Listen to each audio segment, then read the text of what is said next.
Hello dear student, how are you. आज के इस वीडियो में आज हम पढ़ने वाले हैं क्लास 12 बिजनेस स्टडी यानी कि बीएसटी का चैप्टर नंबर 11 जिसका नाम है मार्केटिंग। मार्केटिंग चैप्टर अपने आप में काफी बड़ा चैप्टर है क्योंकि मार्केटिंग चैप्टर के अंदर में कई सारे टॉपिक्स हैं, कई सारे सब चैप्टर्स हैं जिनके बारे में आप लोगों को जानना है। एक एक करके डिटेल में मार्केटिंग का हर वो इंपॉर्टेंट क्वेश्चन आप लोगों को बताएंगे जो आप लोगों को एग्जाम का पॉइंट ऑफ व्यू से इंपॉर्टेंट है और जिसको पीछे जाने के एग्जाम में सबसे ज्यादा चांसेस आप लोगों को होंगे। ठीक है, हाँ, लेकिन वीडियो थोड़ा सा लंबा होगा, पहले ही बता दे रहे हैं, क्योंकि मार्केटिंग के अंदर में जो है वो काफी सारा चैप्टर है और उनको समझाने में जो है थोड़ा समय चला जाएगा। 25 से 30 मिनट का समय जो है आपको पूरा मार्केटिंग को कवर करने में लग सकता है। लेकिन हाँ, एक बार वीडियो देख लेने के बाद मार्केटिंग का एक एक यूनिट, एक एक टॉपिक आपको बहुत ही डिटेल्ड में और अच्छे तरीके से जो है वो समझ में आ जाएगा। ठीक है, चलो अब समय नहीं गवाते और डायरेक्ट हम लोग स्टार्ट करते हैं मार्केटिंग चैप्टर को और इसके क्वेश्चंस को। देखो, मार्केटिंग क्या होता है, इसको जानने से पहले हम सबको जानना है कि भाई मार्केट क्या होता है। तो सिंपल सा बात है, मार्केट का मतलब होता है वो प्लेस जहां गुड्स एंड सर्विसेज को एक्सचेंज किया जाता है, यानी गुड्स एंड सर्विसेज को परचेज और सेल किया जाता है। मार्केट एक ऐसा प्लेस होता है जहां बायर और सेलर आपस में मिलता है, गुड्स एंड सर्विसेज को एक्सचेंज करता है। तो मार्केट बेसिकली एक प्लेस है। ठीक है, अब मान लो मार्केटिंग क्या होता है भाई, ये समझना है। मार्केटिंग जो है वो एक प्रोसेस है। क्यों मार्केटिंग को प्रोसेस किया बोला गया, समझो। कभी भी कोई भी मैन्युफैक्चरर या कोई भी प्रोडक्ट प्रोड्यूसर जब किसी भी गुड्स का प्रोडक्शन करता है तो प्रोडक्शन करने के बाद उसको मार्केट में एक्सचेंज करता है, यानी कि परचेज और सेल करता है। सेल करने के बाद सर्विस देना, जितना भी काम होता है, प्रोडक्शन करना, मार्केट में उसको सेल करना, होलसेलर हो गया, रिटेलर हो गया, कंज्यूमर्स हो गया आपका, इसके बाद बैंकर्स हो गया, जितने भी फंक्शन आते हैं वो सब मेरे लिए एक्चुअल में क्या कहलाता है, मार्केटिंग कहलाता है। यानी मार्केट जो है वो मार्केटिंग का एक छोटा सा हिस्सा है। एक्चुअल में मार्केटिंग जो है वो कंप्लीटली एक प्रोसेस को बोला जाता है। समझ में आया। प्रोड्यूसर मार्केटिंग का एक हिस्सा होता है, कंज्यूमर मार्केटिंग का हिस्सा है, कस्टमर मार्केटिंग का हिस्सा है, wholesaler, retailer, market, product function, इसके बाद आपका प्राइस डिटर्मिनेशन, इसके बाद मार्केटिंग मिक्स, ये सब चीज जो है एक्चुअल में आपका मार्केटिंग के अंदर में आने वाला एलिमेंट होता है। आ गई मेरी बात समझ में। चलो अब इसके क्वेश्चन आंसर को करते हैं। अब सबसे पहला क्वेश्चन हम लोग पढ़ते हैं, व्हाट इज मार्केट। जैसा हम अभी आप लोगों को बताएं, in simple words, market is a place where the buyer and seller meet to conduct product buying and selling activities. Marketing एक ऐसा जगह है जहां बायर और सेलर आपस में मिलता है और गुड्स एंड सर्विसेज को परचेज और सेल करता है। Market is a place where goods and services are exchange in different prices. Marketing एक ऐसा प्लेस, मार्केट एक ऐसा प्लेस है जहां गुड्स एंड सर्विसेज को अलग अलग कीमतों पर खरीदा और बेचा जाता है। Market is an important element of marketing, और मार्केट जो है वो मार्केटिंग का एक इंपॉर्टेंट हिस्सा होता है। बाजार क्या होता है भाई, ये तो हम सब आराम से जानते हैं ना भाई। चलो अब आते हैं नेक्स्ट टॉपिक पे, नेक्स्ट क्वेश्चन पे आते हैं। What is marketing, what is traditional concept of marketing. अब मार्केटिंग को समझना है तो नॉर्मली समझ लो मार्केटिंग का क्या मतलब होता है। किसी भी गुड्स एंड सर्विसेज का प्रोडक्शन करने से लेकर के बेचने के बाद उसका सर्विस देने तक जो भी काम आ रहा है, जो भी काम आ रहा है वो सब काम एक्चुअल में, या जो भी चीज आता है वो सब चीज एक्चुअल में मार्केटिंग का हिस्सा होता है। देखो क्या बोल रहा है, marketing is that process under which valuable goods and services are created. Marketing एक ऐसा प्लेस है जहां वैल्यूएबल गुड्स एंड सर्विसेज को बनाया जाता है। Exchange, buying and selling and provide service after sale for satisfaction of consumer needs. और इसके साथ साथ जो है उन लोगों को, कंज्यूमर्स को फुलफिल करने के लिए, यानी कंज्यूमर्स के नीड्स को पूरा करने के लिए काम करता है। यानी सिंपल सा बात है, जिस जगह पे गुड्स एंड सर्विसेज का प्रोडक्शन हुआ, प्रोडक्शन करने से लेकर के उसको कस्टमर तक पहुंचाने तक, ये जो भी काम मेरा होता है वो मेरे लिए मार्केटिंग कहलाता है। ठीक है, आगे बोल रहा है, marketing is a process through which goods and services are flows from producer to the customer. Marketing एक ऐसा प्रोसेस है जहां जिसके द्वारा गुड्स एंड सर्विसेज को कहां तक पहुंचाया जाता है, कस्टमर तक।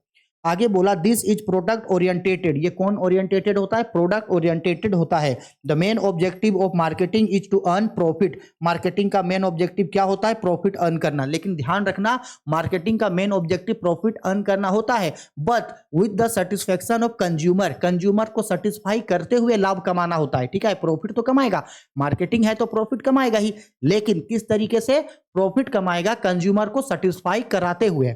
ठीक है, बोल रहा है, आगे बोल रहा है, customer satisfaction plays a less important role here. ये कंप्यूटर अच्छा, ट्रेडिशनल कॉन्सेप्ट है ना, ठीक है, ट्रेडिशनल कॉन्सेप्ट है, ठीक है। It is a business activities, हाँ बिल्कुल सही है, मार्केटिंग एक बिजनेस का इंपॉर्टेंट हिस्सा होता है, ठीक है। तो ये मार्केटिंग का क्या है भाई, ट्रेडिशनल कॉन्सेप्ट है, मार्केटिंग का पुराना कॉन्सेप्ट है, ठीक है। चलो आगे बढ़ते हैं हम लोग क्वेश्चन पे, नेक्स्ट क्वेश्चन पे आते हैं। What are features of marketing, marketing का क्या क्या फीचर्स होता है। तो there are some features of marketing, ये मार्केटिंग का कुछ फीचर होता है। पहला, satisfaction of needs and wants, हमारा जो भी नीड्स होता है, हमारा जो भी वांट्स होता है उसको फुलफिल करता है। क्योंकि आप खुद समझो ना, सपोज कर लो कि ये पैरासूट का मेरे पास एक क्या है, ये पैरासूट का एक ये तेल है, नारियल का तेल। अब ये नारियल का तेल कहाँ बना था, ये नारियल का तेल आपका बना था वहां कंपनी में। अब कंपनी में बना और वो वहां से मेरे यहां तक पहुंचा, तो कंपनी से हमको यहां तक पहुंचाने का कौन लाया, मार्केटिंग। अगर मार्केटिंग नहीं होता तो क्या ये प्रोडक्ट कभी मेरे पास आता, नहीं आता। तो मार्केटिंग रोल प्ले करता है, मेरा जो भी वांट्स है, मेरा जो भी डिजायर है, मेरा जो भी नीड्स है, उन सबको फुलफिल मार्केटिंग करता है, ठीक है। नेक्स्ट क्वेश्चन पे बोल रहा है क्रिएटिंग ए मार्केटिंग ऑफरिंग, ठीक है, बिल्कुल क्रिएट करता है। हेल्प्स इन मार्केट डेवलपमेंट, बिल्कुल मार्केट के डेवलपमेंट में मदद करता है। कस्टमर सेटिस्फेक्शन, हम लोगों को ज्यादा से ज्यादा सेटिस्फेक्शन देता है, कस्टमर को सेटिस्फेक्शन देता है। एक्सचेंज मैकेनिज्म, एक्सचेंज मैकेनिज्म का मतलब होता है गुड्स एंड सर्विसेज को इसके रिगार्डिंग क्या किया जाता है, एक्सचेंज किया जाता है। आगे समझ में, ठीक है। चलो नेक्स्ट आते हैं क्वेश्चन पे। नेक्स्ट क्वेश्चन पे बोल रहा है what is marketing management, give its features. Simple सा बात है, मार्केटिंग मैनेजमेंट, अब हम सबको पता है मैनेजमेंट का मतलब क्या होता है भाई, किसी भी चीज के लिए प्लानिंग, ऑर्गेनाइजिंग, डायरेक्टिंग, कंट्रोलिंग, किसी भी चीज के लिए प्लानिंग, ऑर्गेनाइजिंग, डायरेक्टिंग, कंट्रोलिंग करना मैनेजमेंट होता है, सही। अब यही सेम चीज जब आप मार्केटिंग के लिए करोगे, यानी जब कभी भी आप मार्केटिंग के लिए प्लानिंग करोगे, मार्केटिंग के लिए ऑर्गेनाइजिंग करोगे, मार्केटिंग के लिए डायरेक्टिंग करोगे, या मार्केटिंग के लिए कंट्रोलिंग करोगे, तो उस एक्टिविटी को हम लोग बोलते हैं मार्केटिंग मैनेजमेंट। खत्म, उतना ज्यादा नहीं सोचना है।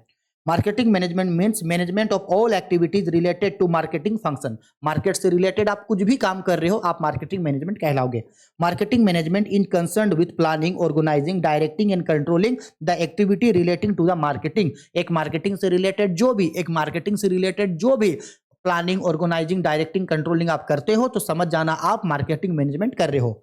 आगे बोल रहा है marketing of goods and services to satisfaction by the wants of customer, ठीक है। आगे बोल रहा है marketing management helps in supply of goods and services, marketing development and consumer satisfaction. जो हमारा जो मार्केटिंग मैनेजमेंट होता है वो हम लोग को ज़्यादा से ज़्यादा गुड्स एंड सर्विसेज सप्लाई करने में मदद करता है, और जो भी मार्केट का डेवलपमेंट है उसमें वो मदद करता है।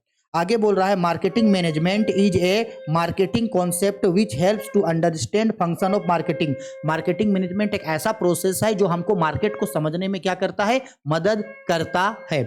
आगे बात समझ में, ठीक है सर जी। चलो अब आते हैं फीचर्स ऑफ मार्केटिंग, मार्केटिंग का क्या क्या फीचर्स होता है। देखो सबसे पहला फीचर्स क्या बोल रहा है, marketing management is the process of planning, organising, directing and controlling the activities relating to marketing goods and services, बिल्कुल सही। मार्केटिंग एक ऐसा प्रोसेस होता है जिसके द्वारा मार्केटिंग से रिलेटेड किसी भी काम के लिए प्लानिंग, ऑर्गेनाइजिंग, डायरेक्टिंग और कंट्रोलिंग करते हैं। आगे बोल रहा है marketing management is an important area of business, बिल्कुल मार्केटिंग मैनेजमेंट जो है वो बिजनेस का बहुत इंपॉर्टेंट पार्ट होता है। आगे responsible for satisfaction of consumer, बिल्कुल ये जो है वो कंज्यूमर के सेटिस्फेक्शन को क्या करता है, फुलफिल करता है, ठीक है।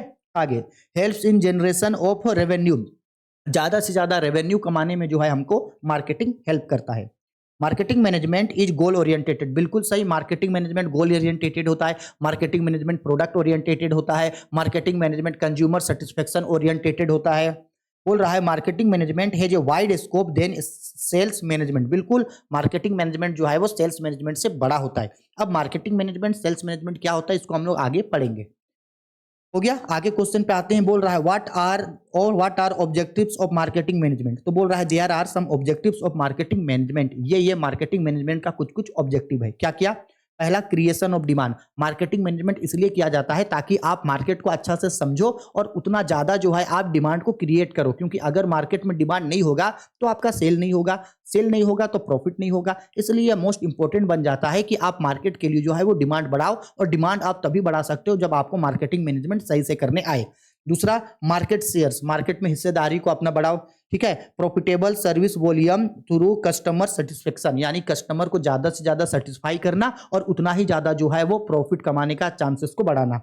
Increase in goodwill and public image, market में जो है वो गुडविल उतना ही ज्यादा अच्छा करना। इसके बाद बोला गया है कैप्चरिंग मार्केटिंग शेयर, मार्केट में ज्यादा से ज्यादा अपना हिस्सेदारी रखना यानी मार्केटिंग के पे कब्जा करना, प्रॉफिटेबिलिटी ज्यादा से ज्यादा प्रॉफिट कमाना, कोऑर्डिनेशन एंड इंटीग्रेशन ज्यादा से ज्यादा तालमेल बैठाना, सर्विस टू द सोसाइटी और सोसाइटी के लिए भी सर्विस करना, ये सब जो है वो मार्केटिंग मैनेजमेंट का ऑब्जेक्टिव होता है। अगर क्वेश्चन में मार्केटिंग मैनेजमेंट का 5 नंबर का पूछा कि what are the objectives of marketing management, 5 number, तब इनमें से कोई 5 पॉइंट को लिख के आप डील कर देना, ठीक है। आगे नेक्स्ट क्वेश्चन पे आ रहे हैं, बोल रहा है क्वेश्चन पे what are functions of marketing, there are some important functions of marketing, ये मार्केटिंग का जो है वो कुछ इंपॉर्टेंट फंक्शंस है, ठीक है। कौन कौन इंपॉर्टेंट फंक्शंस होता है, सबसे पहला मार्केटिंग रिसर्च होता है, मार्केटिंग के लिए सबसे ज्यादा जरूरी होता है पहला मार्केटिंग को, यानी मार्केटिंग मैनेजमेंट जब आप करते हो, यानी नॉर्मल समझ लो कि आप अगर मार्केटिंग कर रहे हो तो कौन कौन सा एक्टिविटी आपको मार्केटिंग मैनेजमेंट के लिए समझना होगा।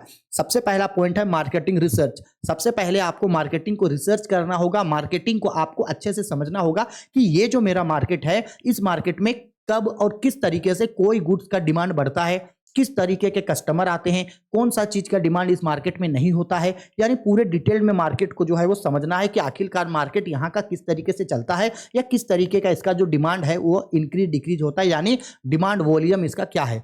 अब जब आपको मार्केट के बारे में पता चल गया तो दूसरा काम होता है आपका प्रोडक्ट प्लानिंग। अब आपको प्रोडक्ट के लिए प्लानिंग तैयार करना होगा कि इस मार्केट के लिए जो है वो कौन सा प्रोडक्ट आपके लिए बेस्ट होगा। अब जब आप प्रोडक्ट को तय कर चुके हैं कि इस चीज का आप प्रोडक्शन करोगे तो तीसरा पॉइंट हो जाएगा बाइंग एंड असेंबलिंग। अब आप उस सामान को खरीदोगे, उसको बनाना स्टार्ट करोगे। जब आप सामान बना रहे हो तो सामान को आप क्या करोगे, packaging, branding, labelling most important चीज है, ये सब आगे हम लोग अभी पढ़ेंगे।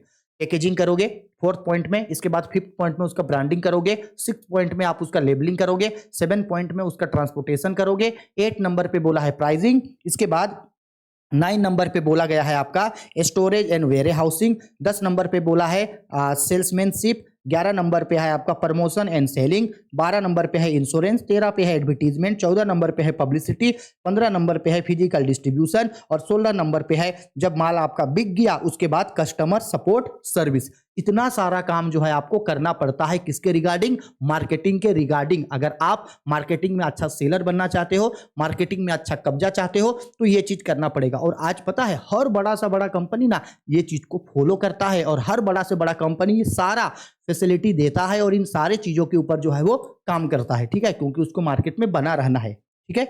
अब ब्रांडिंग, लेबलिंग, पैकेजिंग क्या होता है आगे हम लोग यहाँ पढ़ेंगे। अब देखो क्वेश्चन पे बोल रहा है what is marketing mix, most important चीज। अच्छा, मार्केटिंग मिक्स क्या होता है इसको समझने से पहले इस ड्राइंग को समझो। ये ड्राइंग समझ गए तो मार्केटिंग मिक्स समझ जाओगे। तो देखो बेसिकली यहाँ पे क्या बोल रहा है हम लोगों को कि ये जो हम लोगों का मार्केटिंग मिक्स होता है, मार्केटिंग मिक्स के अंदर क्या क्या चीज आता है। तो देखो मार्केटिंग मिक्स के अंदर आता है हम लोगों का प्राइसिंग, मार्केटिंग मिक्स के अंदर आता है प्रमोशन, मार्केटिंग मिक्स के अंदर आता है प्रोडक्ट और मार्केटिंग मिक्स के अंदर आता है फिजिकल डिस्ट्रीब्यूशन। यानी याद रखना ये जो हम लोगों का मार्केटिंग मिक्स है इसके अंदर आता है 4P। कितना आता है, P4 बोलो या 4P। P4 का मतलब P से प्राइस आता है, P से प्रमोशन आता है, P से प्रोडक्ट आता है और P से फिजिकल डिस्ट्रीब्यूशन। याद रखना एग्जाम में MCQ में भी और सब्जेक्टिव और ऑब्जेक्टिव में भी पूछता है कि मार्केटिंग मिक्स में कौन कौन आता है। तो याद रखना P4, अरे भाई P3 बोल दिए थे, सॉरी P4। क्या बोल रहे हैं, P4 प्रमोशन, प्राइस हो गया, प्रमोशन हो गया, प्रोडक्ट हो गया और फिजिकल डिस्ट्रीब्यूशन हो गया। ये 4 चीज जो है वो आता है। अब मार्केटिंग मिक्स क्या होता है, देखो क्या बोल रहा है, marketing mix refers to the tools which the marketers mix in order to interest with a particular market. Marketing mix is the combination of different marketing decisions variables being used by a firm to market its goods and services. बोला गया है the environment influences are uncontrollable element whereas the ingredients of marketing mix is the marketing mix are controllable element। देखो market को जो है आप control नहीं कर सकते हो, बिल्कुल नहीं, कोई नहीं मार्केट को कंट्रोल कर सकता है, लेकिन उस मार्केट के लिए जो भी चीज होता है जैसे कि प्रोडक्शन करना हो गया, उसका प्राइसिंग करना हो गया, प्रमोशन करना हो गया, फिजिकल डिस्ट्रीब्यूशन करना हो गया, क्या क्या बोले हम, प्रोडक्शन करना बोले, प्रोडक्शन करना, उसका प्राइसिंग करना यानी उसका प्राइस रखना, उसके बाद उसका प्रमोशन करना, फिजिकल डिस्ट्रीब्यूशन करना, ये 4 चीज को जो है आप वो कंट्रोल कर सकते हो। और अगर आप इन 4 चीजों को कंट्रोल करते हो तो आप बाकी चीजों को भी कंट्रोल कर सकते हो। तो मार्केटिंग मिक्स एक्चुअल में यही बताता है कि आप किन सा चीजों को जो है या मार्केट को किस तरीके से जो है वो कंट्रोल कर सकते हो। बेसिकली आपको 4 चीजों को जो है वो कंट्रोल करना होगा, ठीक है। उसी चीज के बारे में बोला और मार्केटिंग मिक्स यही होता है, ठीक है। पढ़ना पढ़ते ही समझ में आ जाएगा, ठीक है सर जी। चलो अब आते हैं नेक्स्ट क्वेश्चन पे। वही चीज बोला, इतना लंबा जो दिया है वो पूरा मार्केटिंग मिक्स के बारे में बोला है। जरूरी नहीं है कि हम जैसे आप लोगों को लिखवाते हैं, जैसे बोलते हैं आपको वैसे ही याद करना है ना बाबा ना। अगर आप इसको समझ के, आप अगर अपने हिसाब से आपको अगर इसको डिस्क्राइब करना है तो आप इजी डिस्क्राइब कर सकते हो। ये नहीं तो इसके अलावा आपको जो समझ में आता है आप वो डिस्क्राइब कर सकते हो। आया समझ में? चलो आते हैं नेक्स्ट क्वेश्चन पे। नेक्स्ट क्वेश्चन पे बोल रहा है what are distinctions between selling and marketing. Selling और मार्केटिंग में क्या फर्क होता है? तो देखो, सेलिंग जो है वो मार्केटिंग का एक हिस्सा है। सेलिंग का मतलब सिंपल है भाई, प्रॉफिट कमाने के लिए गुड्स को बेचो और ज्यादा से ज्यादा प्रॉफिट कमाने के लिए ज्यादा गुड्स को बेचो। इसमें जो है वो कस्टमर को जो है वो वैल्यू नहीं दिया जाता है। कस्टमर सेटिस्फाई हुआ नहीं सेटिस्फाई हुआ इसको फर्क नहीं पड़ता है। सेलिंग का मतलब है कि बेचो और बेच के प्रॉफिट कमाओ। लेकिन मार्केटिंग का मतलब होता है, मार्केटिंग भी प्रॉफिट कमाने के लिए काम करता है, लेकिन मार्केटिंग का मेन पर्पस होता है कि भाई पहले कंज्यूमर्स को ज्यादा से ज्यादा सेटिस्फाई कर दो, इसके बाद ज्यादा से ज्यादा प्रॉफिट कमाओ। इसके बाद सेलिंग में क्या होता है, पहले सेलिंग का आइडिया होता है, इसके बाद प्रोडक्ट को डेवलप किया जाता है। यहां नहीं, पहले प्रोडक्ट डेवलप हो गया उसके बाद सेल। और मार्केटिंग में क्या होता है, पहले कस्टमर्स के या कंज्यूमर्स के नीड्स, उसके डिजायर, उसके वांट्स को समझा जाता है, इसके बाद जो है वो प्रोडक्शन किया जाता है, ठीक है। देखो अब फंक्शन, अब देखो पढ़ रहे हैं क्या क्या डिफरेंस होता है। सबसे पहले फोकस, तो देखो सेलिंग में क्या बोल रहा है, selling focus on needs of seller. ये सिर्फ सेलर के नीड्स पे फोकस होता है। अब जबकि मार्केटिंग किस पे फोकस होता है, marketing focus on the needs of customers और टारगेट मार्केट। ये जो है कस्टमर्स को देख के बनता है। इसके बाद starting, selling starting with the production. जैसे ही गुड्स एंड सर्विसेज का प्रोडक्शन हो गया वैसे ही सेलिंग करना स्टार्ट हो जाता है। और जबकि मार्केटिंग में क्या होता है sir ji, marketing start with the customers needs. जब जरूरत होता है तब मार्केटिंग होता है। इसके बाद क्या आ रहा है, एफर्ट्स बोला गया है। इसको यहाँ मार्केटिंग में आपका सेलिंग में बोला जा रहा है, the seller use selling efforts like promotion and pressure. यहाँ जो है वो ज्यादा से ज्यादा चीजों को प्रमोट करता है। यहाँ जो है इसके लिए वो जो है वो प्रमोट नहीं करता है, क्योंकि जरूरत जान रहा है कि कस्टमर को जो है अभी जरूरत है, तो कस्टमर आकर के बाय कर लेता है। इसके बाद प्रॉफिट्स, देखो सेलिंग में क्या होता है भाई, the seller seeks profits through sale volume. ये ज्यादा से ज्यादा प्रॉफिट बेच के जो है वो ज्यादा से ज्यादा प्रॉफिट कमाना चाहता है। और वहां उसके यहाँ क्या होता है भाई, इसके यहाँ क्या बोल रहा है, यानी मार्केटिंग में क्या होता है, market six profits through customer satisfaction. ये बोलता है कि भाई कस्टमर को सेटिस्फाई करो, इसके बाद प्रॉफिट कमाओ। और सेल बोलता है कस्टमर जाए भाड़ में, कस्टमर से हमको कोई फर्क नहीं पड़ता है, हम बेचेंगे और ज्यादा से ज्यादा प्रॉफिट कमाएंगे, कस्टमर सेटिस्फाई हो या ना नहीं फर्क पड़ता है। लेकिन मार्केटिंग वैसा नहीं होता है, ठीक है। इसके बाद आगे आते हैं हम लोग, ओरिएंटेशन बोल रहा है selling is internal orientated. Selling internal होता है और जबकि मेरा मार्केटिंग जो है वो एक्सटर्नल होता है, ठीक है। इसके बाद आते हैं आगे स्कोप, किसमें आते हैं, स्कोप में। तो बोल रहा है it has narrow scope. Selling का छोटा एरिया होता है, नैरो स्कोप, और जबकि मार्केटिंग का जो है वो वाइडर स्कोप होता है, यानी बड़ा एरिया होता है, ठीक है। प्रोडक्ट प्राइसिंग, तो यहाँ पे बोल रहा है maximum profit is the main objective of production का, यानी कि सेलिंग का मेन ऑब्जेक्टिव होता है कि ज्यादा से ज्यादा प्रॉफिट कमाओ, और इसका मेन ऑब्जेक्टिव होता है कि ज्यादा से ज्यादा जो है वो सेटिस्फाई करो, उसके बाद जो है वो उसके बाद जो है वो प्रॉफिट कमाओ, ठीक है। इसके बाद कस्टमर प्रोडक्शन ओरिएंटेटेड। सेलिंग जो है वो कस्टमर प्रोडक्ट ओरिएंटेटेड नहीं होता है, और ये जो होता है ये कस्टमर प्रोडक्ट ओरिएंटेटेड होता है। ये कस्टमर को देख के प्रोडक्शन होता है। 8 पॉइंट हुआ। आपको कम से कम 5 या 6 पॉइंट याद रखना है, उतना याद रखे तो 5 नंबर का क्वेश्चन के लिए बहुत है। लेकिन हम यहाँ पे आप लोगों को टोटल 10 पॉइंट लिखवा दिए हैं, आपको इनमें से कोई 5 या 6 पॉइंट याद कर लेना है, जो अच्छा लगे वो आप याद कर लोगे, ठीक है। चलो आगे बढ़ते हैं नेक्स्ट क्वेश्चन पे। देखो नेक्स्ट क्वेश्चन पे क्या बोल रहा है, what is brand, what are features of a goods brand. देखो ब्रांड को समझना बहुत इंपॉर्टेंट है, ब्रांडिंग, लेबलिंग, पैकेजिंग, अच्छा से समझना। देखो ब्रांड का मतलब क्या होता है, ध्यान से समझना। ब्रांड का मतलब होता है कि जब कभी भी कोई भी कंपनी मार्केट में कोई अपने लिए कोई प्रोडक्ट बनाया है, अब अगर वो चाहता है कि वो जो प्रोडक्ट बनाया है उस प्रोडक्ट को मार्केट में एक अलग पहचान मिले, अब उसको अलग पहचान मिले, इसलिए वो तो या तो वो उसका अच्छा से डिजाइन तैयार करता है, या उसको एक अलग से कोई यूनिक नाम दे देता है, या उसको अलग से कोई स्पेशल लोगो दे देता है, या अलग से उसको कोई ट्रेडमार्क दे देता है, इसलिए ताकि उसको जो है मार्केट में जो है अलग नाम से जो है उसको जाना या पहचाना जा सके। सपोज कर लो हम आपको, देखो समझना ब्रांडिंग क्या होता है। सपोज कर लो हम आपको, मेरे हाथ में मान लो कि अगर 50 मोबाइल फोन है, 50 मोबाइल फोन को हम इस तरह से रख दिए और सब मोबाइल फोन जो है वो फेस साइड से आपके यहाँ रखे, मतलब सिर्फ उसका फेस दिख रहा है, स्क्रीन दिख रहा है और कुछ नहीं, ऐसे करके 50 मोबाइल फोन, और हम आपको पूछे कि बताओ ये मोबाइल फोन कौन कंपनी का है, तो हो सकता है आप तुक्का मार के एक दो मोबाइल फोन को सही सही बता दोगे कि ये मोबाइल फोन इस कंपनी का है, लेकिन 50 का 50 को आप सही नहीं बोल पाओगे। जब सबका स्क्रीन सेम है तो आप बिल्कुल नहीं बता पाओगे कि ये मोबाइल फोन किस कंपनी का है। लेकिन जब भी हम उस मोबाइल फोन को जो है वो पलट दे, मोबाइल फोन को क्या करे, पलट दे, और पलट करके जो है वो पीछे साइड से जब हम मोबाइल फोन दिखाएंगे तो पीछे साइड में या तो उस कंपनी का लोगो या उस कंपनी का नाम लिखा हुआ रहेगा। अब जो पीछे में उसका लोगो या उसका नाम लिखा हुआ रहेगा तो उससे आप उस कंपनी को तुरंत पहचान जाओगे कि हाँ भाई ये प्रोडक्ट जो है वो इस कंपनी का है। हर कंपनी अपने प्रोडक्ट के ऊपर एक स्पेशल नाम, स्पेशल लोगो या एक स्पेशल ब्रांडिंग करता है, इसलिए ताकि मार्केट में जो है उसको अलग चीज से जो है वो जाना या पहचाना जा सके। इसी चीज को हम लोग क्या बोलते हैं, ब्रांडिंग बोलते हैं। है समझ में? चलो, और याद रखना जब ब्रांडिंग किया गया है, जब उस ब्रांडिंग को रजिस्ट्रेशन करा दिया जाता है तो वही ब्रांडिंग उस समय जो है मेरा ट्रेडमार्क में बदल जाता है। ब्रांडिंग अलग चीज है, ट्रेडमार्क अलग चीज है। ब्रांडिंग कोई भी यूज कर सकता है, ट्रेडमार्क वही यूज करेगा जो उसको बनाया है। ब्रांडिंग का जब रजिस्ट्रेशन हो जाता है तब वो ट्रेडमार्क बनता है। सब ब्रांडिंग जो है वो ट्रेडमार्क नहीं बन पाता है, लेकिन सब ब्रांडिंग जो है वो ट्रेडमार्क होता है। इंपॉर्टेंट चीज है ये, ठीक है। चलो, अब ब्रांडिंग के बारे में क्या बोल रहा है, a brand is an identification of A product. एक ब्रांड जो है वो एक ब्रांडिंग जो है, एक ब्रांड जो है वो प्रोडक्ट का एक पहचान होता है। It can be in the form of name, symbol, design और the combination of all three. अब ब्रांडिंग जो होता है वो या तो किसी नाम का ब्रांड, नाम से उसको पहचाना जाएगा, या तो कोई सिंबल से पहचाना जाएगा, या उसको कोई डिजाइन से, या तीनों से। आगे बोल रहा है in this age of competition every producer wants to capture the major share of the market. आज का इस कंपटीशन के समय में हर प्रोड्यूसर यही चाहता है कि ज्यादा से ज्यादा जो है वो मार्केटिंग को कैप्चर करे, क्योंकि कंपटीशन ज्यादा है। Branding provides special identification of A product. जो ब्रांडिंग जो है वो मार्केट में किसी भी प्रोडक्ट को एक अलग पहचान देता है। It need to attract maximum number of customer, और ये ज्यादा से ज्यादा कस्टमर को अट्रैक्ट करता है। A brand name when registered then it is called trademark. जब एक ब्रांड का रजिस्ट्रेशन करा दिया जाता है तो वो ट्रेडमार्क में बदल जाता है।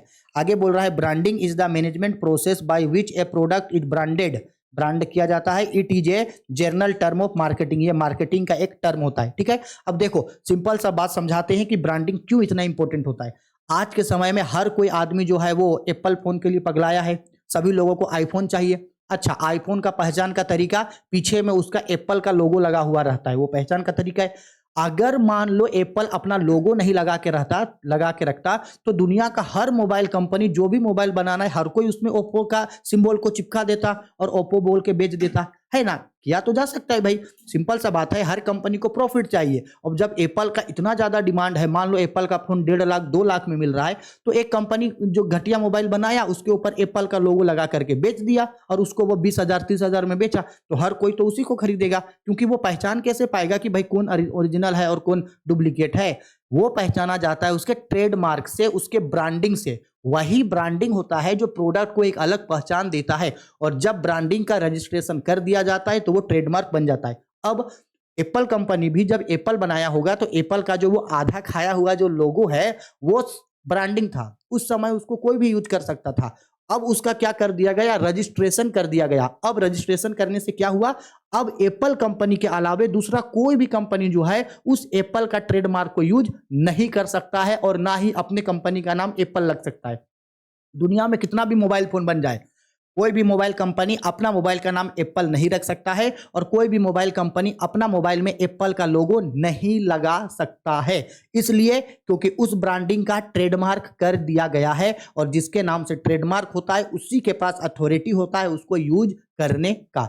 समझ में आया? और इतना इंपॉर्टेंट रोल प्ले करता है ब्रांडिंग, ठीक है। यही चीज है जो लाखों सामान में आपका सामान को अलग बनाएगा, ठीक है। अब देखो क्वेश्चन पे बोल रहा है क्वालिटी और features of a good brand. एक अच्छा ब्रांड जो है वो किस तरीके का होना चाहिए, क्या क्या क्वालिटी होना चाहिए। तो ऑप्शन नंबर ए पे बोल रहा है a brand name should be easy to pronounce. एक ब्रांड नेम जो है वो इजी होना चाहिए। क्या होना चाहिए, छोटा होना चाहिए और इजी होना चाहिए बोलने में। जैसे एप्पल, टाटा, बाटा, जियो, ठीक है। ये सब छोटा छोटा ब्रांड का नाम है जो बोलने में काफी ज्यादा अच्छा लगता है।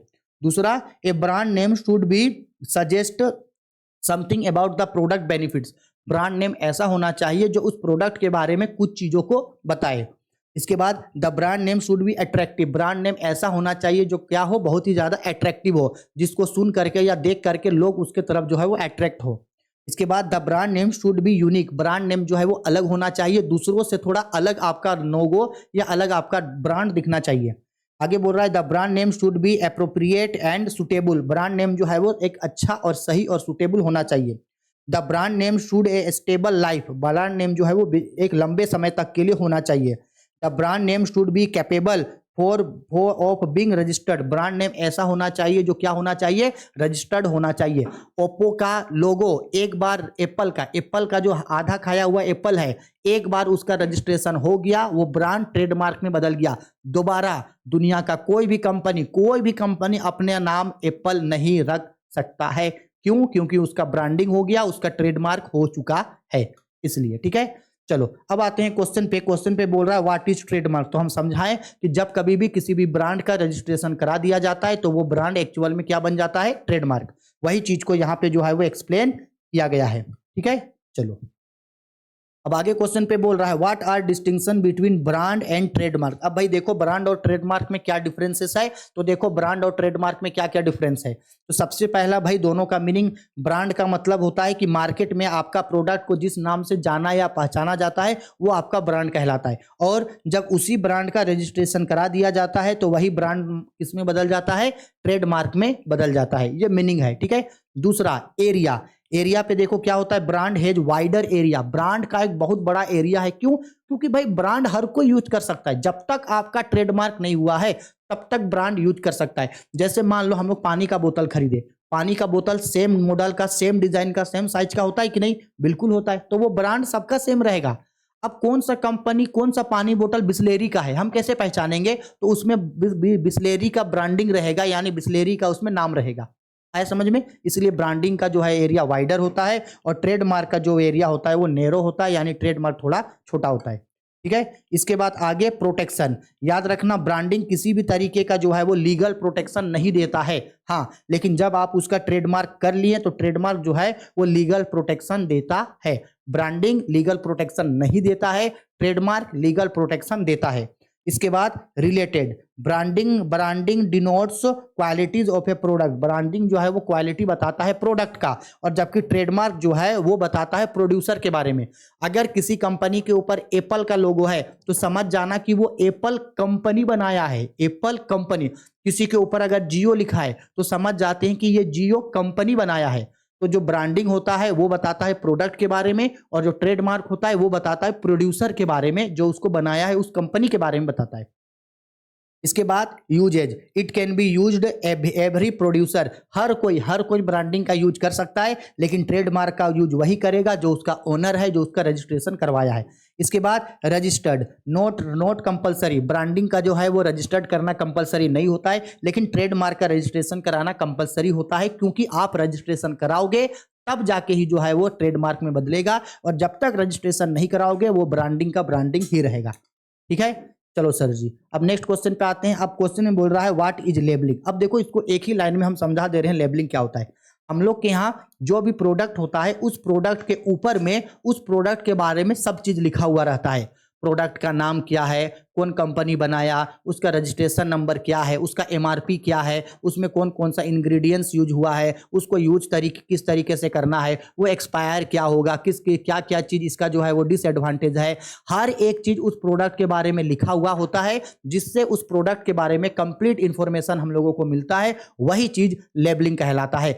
आज के समय में हर कंपनी हर अपने प्रोडक्ट के ऊपर लेबलिंग करता है, ताकि कस्टमर्स को उस प्रोडक्ट के बारे में सारा जानकारी दिया जा सके। क्योंकि मान लो अगर लेबलिंग किया नहीं जाएगा तो लेबलिंग अगर किया नहीं जाएगा तो जो कस्टमर होता है उसको उस प्रोडक्ट के बारे में कैसे पता चलेगा भाई कि इसमें क्या क्या चीज है, कब एक्सपायर होगा, कुछ नहीं पता चलेगा। देखो समझा रहे हैं, ये मेरे पास क्या है, ये पैराशूट का जो है क्या है, मेरे पास एक तेल है। देखो यहाँ पे जो है, देखो ये जो आपको यहाँ पे सिंबल दिख रहा है, ये सिंबल ये सिंबल है आपको इस कंपनी का, पैराशूट कंपनी का। अब देखो इसके ऊपर देखो ये सब चीज इसमें डिटेल में लिखा हुआ है, देख रहे हैं। हर एक चीज जो है यहाँ पे आपको क्या हुआ रहेगा, लिखा हुआ मिला रहेगा। इस पूरे प्रोडक्ट के बारे में यहाँ पे हर चीज लिखा हुआ रहेगा। कौन कंपनी बनाया, कब बनाया, कौन कौन सा मटेरियल है, इंग्रेडिएंट्स है, किस तरीके से यूज करना है, किसको यूज नहीं करना चाहिए, रजिस्ट्रेशन नंबर, एक्सपायरी डेट, इसका एमआरपी, हर चीज लिखा हुआ रहता है उस प्रोडक्ट के बारे में। यही क्या कहलाता है? लेबलिंग कहलाता है। ठीक है, देखो वही चीज बोला, a labelling indicates about the production और ब्रांड।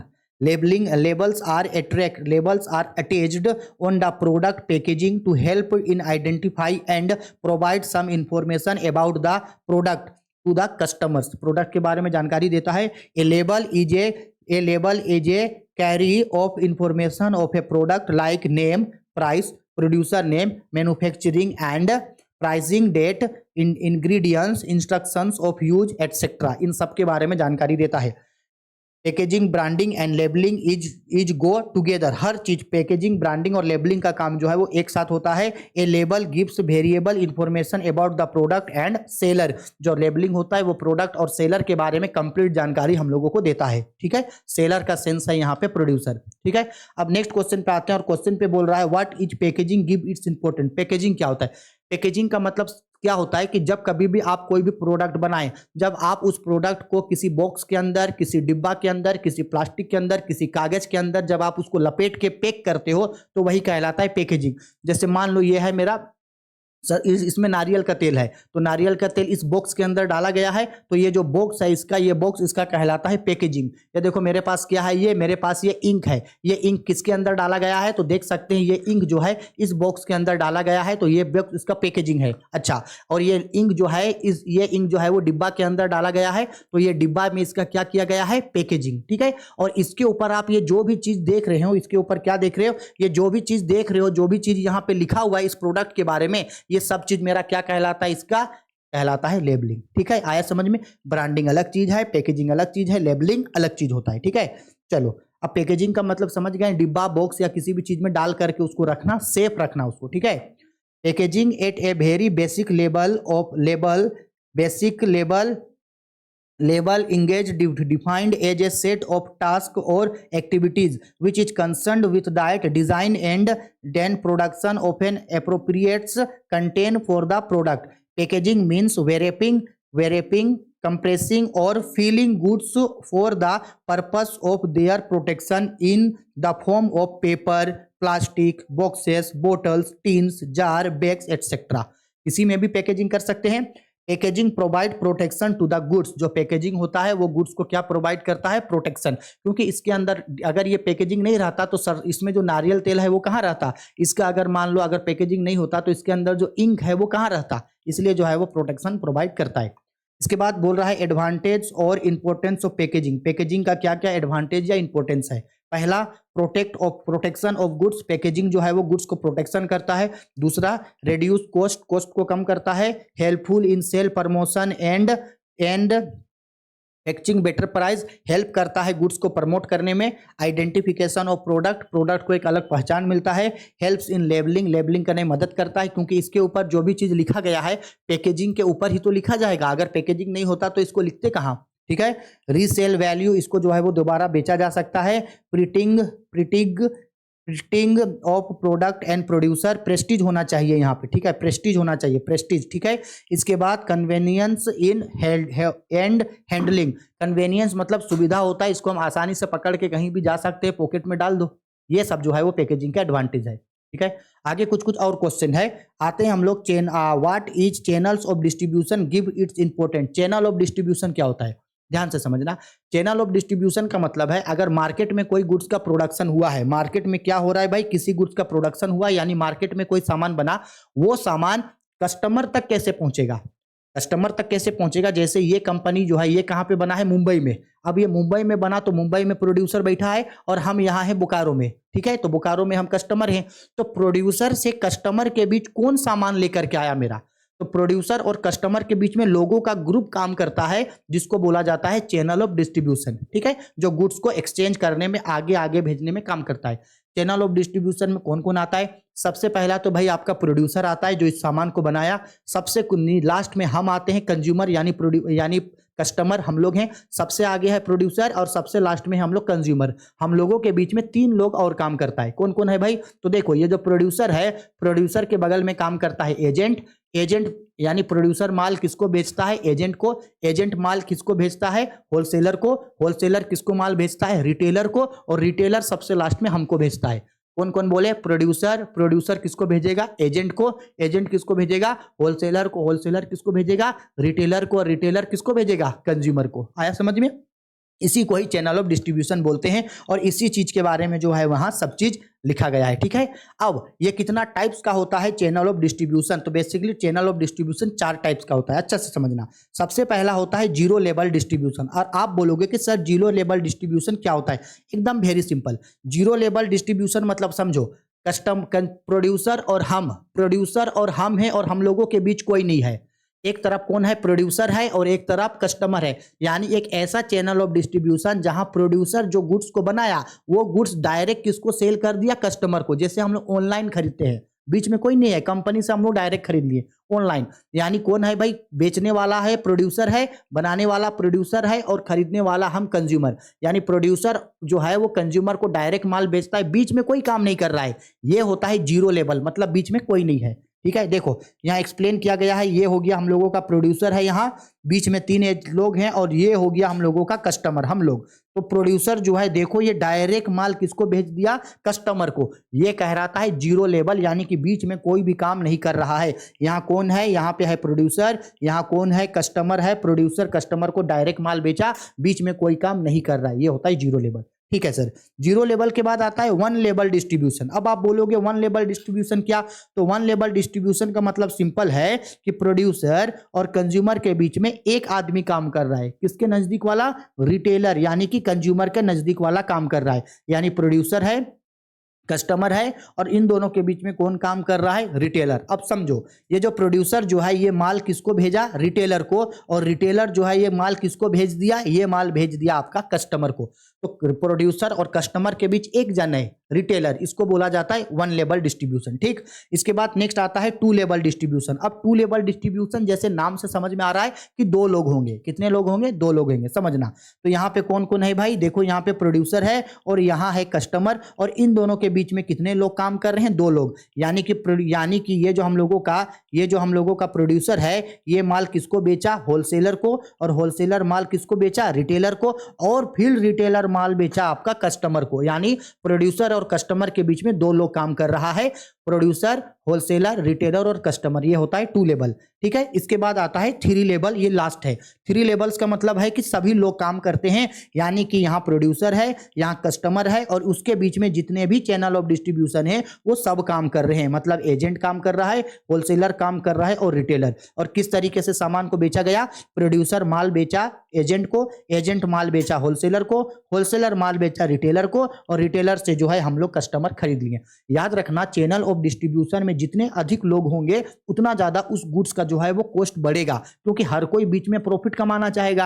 अब प्रॉफिट कमाएगा तो जाहिर सी बात है प्रॉफिट जो है वो उसके लिए जो कॉस्ट जो है वो बढ़ जाएगा उसका। ठीक है, चलो अब नेक्स्ट क्वेश्चन में, और लास्ट क्वेश्चन है इसमें, क्वेश्चन बोल रहा है what is advertising gives is important. अब एडवर्टीजमेंट क्या होता है, तो सिंपल सा बात है भाई, एडवर्टीजमेंट का मतलब होता है किसी भी गुड्स को प्रमोट करना, किसी भी गुड्स का प्रचार करना, ताकि कस्टमर जो है वो ज्यादा से ज्यादा उसको देख के उसके लिए अट्रैक्ट हो। प्रोड्यूस, यही कहलाता है एडवर्टीजमेंट। यानी कि एडवर्टीजमेंट मतलब होता है उस चीज के बारे में पब्लिसिटी करना, प्रचार करना, लोगों को बताना कि आकर के सामान खरीदे। ठीक, और एडवर्टीजमेंट का ये जो है इसका कुछ कुछ इंपॉर्टेंस होता है। एडवर्टीजमेंट का क्या है, ये कुछ कुछ इंपॉर्टेंस है। Increase in sale, advertisement sale को बुलाता है। It is more attractive people, ये ज्यादा से ज्यादा लोगों को अपने ओर अट्रैक्ट करता है। हेल्प्स इन कस्टमर्स, कस्टमर्स को भी मदद करता है। Increase employ, promotion of production, increase customer trust. ठीक है, ये सब होता है।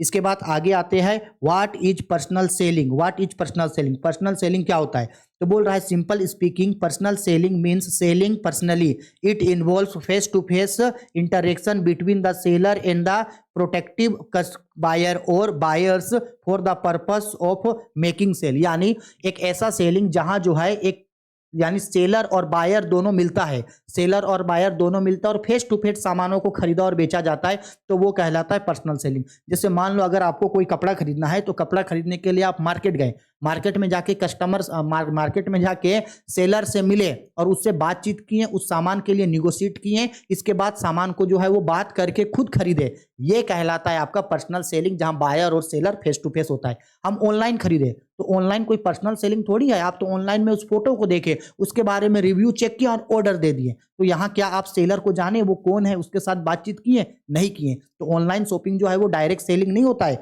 डायरेक्ट सेलिंग में बायर और सेलर आपस में मिलता है, ठीक है। और ये जो है वो डायरेक्ट सेलिंग का कुछ कुछ क्या है भाई, इंपॉर्टेंस होता है, ठीक है। बस हो गया, इस चैप्टर में इतना ही पढ़ना है, इतना ही इस चैप्टर का इंपॉर्टेंट क्वेश्चन है। अगर आप इतना कर लिए तो हो गया, इससे बाहर इस चैप्टर में कुछ भी नहीं पूछेगा, ठीक है। चलो इसके बाद एक और लास्ट चैप्टर है। हाँ पता है वीडियो काफी लंबा हो गया, लेकिन डिटेल में समझाने के लिए समय तो लगता है ना। चलो इसके बाद तो एक और वीडियो है, उसको पढ़ते हैं। एक और चैप्टर है कंज्यूमर प्रोटेक्शन, उसको पढ़ते हैं, फिर बिजनेस स्टडी हम लोग एंड करते हैं, क्योंकि पूरा सब चीज हम आप लोगों को पढ़ा चुके हैं, ठीक है। चलो बाय, टेक केयर।